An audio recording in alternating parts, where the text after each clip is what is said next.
नमस्कार मंडळी, मी प्रतीक्षा। आज मी तुमच्यासोबत एका भाजीची रेसिपी शेअर करणार आहे। आता या भाजीला आमच्याकडे वरण्याच्या शेंगा म्हणतात, कुठल्या साईडला घेवड्याची भाजी म्हणतात किंवा वालाच्या शेंगाची भाजी म्हणतात। तुम्ही कुठल्या साईडकडून बघताय आणि तुमच्या इकडे काय म्हणतात हे मला कमेंट बॉक्समध्ये नक्की कळवा। तरी त्या आईने तुम्ही बघितलात कशा पद्धतीने नीट केले, दोन्ही टोकं अशा म्हणजे काढून असं मधले सोले हे करून घेतले तर आणि नंतर मी स्वच्छ असे धुवून घेतले ते शेंगा आणि आता आपल्याला ते एका 3 मिनटं हे उकळून घ्यायचे शेंगा आणि उकळतानाच मी त्यामध्ये मीठ टाकून घेतले। तर इथे बघू शकताय उकळी आलेली आहे पाण्याला छान अशी।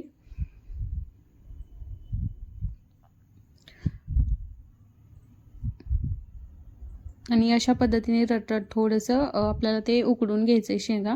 नंतर मी काढून घेतले शेंगा एका ह्याच्यामध्ये आणि कढईमध्ये तुम्ही आता भाजीला किती तेल वापरता त्याच्यावर डिपेंड तुम्ही तेल टाकू शकता। इथे मी 3 पळ्या साधारणतः तेल टाकले। तेल छान तापलं की त्यामध्ये मोहरी टाकून घ्यायची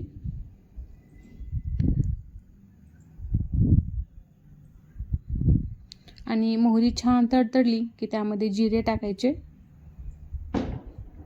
जिऱ्यांना पण डान्स करून झाला कढईमध्ये आपल्या की म्हणजे जिऱ्याला ब्राऊन कलर आला की त्यामध्ये नंतर कढीपत्ता टाकायचा। आता कोथिंबीर पण टाकू शकता तुम्ही।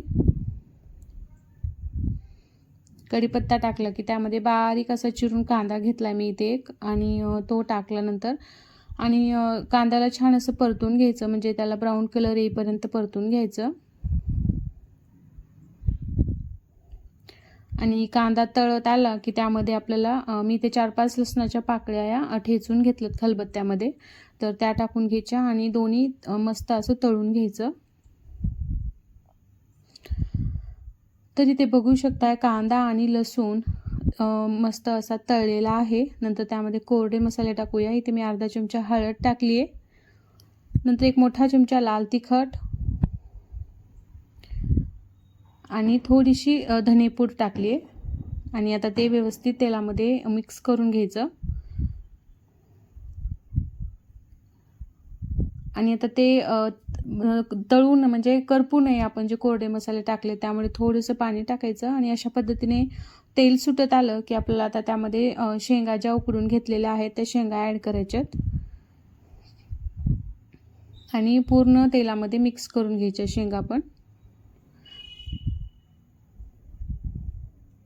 आणि आमच्याकडे याला वरण्याच्या शेंगा पण म्हणतात। आणि आता या हिरव्या शेंगा आहेत त्याच्यामध्ये थोड्याशा चॉकलेटी म्हणजे नाही चॉकलेट नाही जांभळ्या कलरमध्ये पण असतात अशा शेंगा।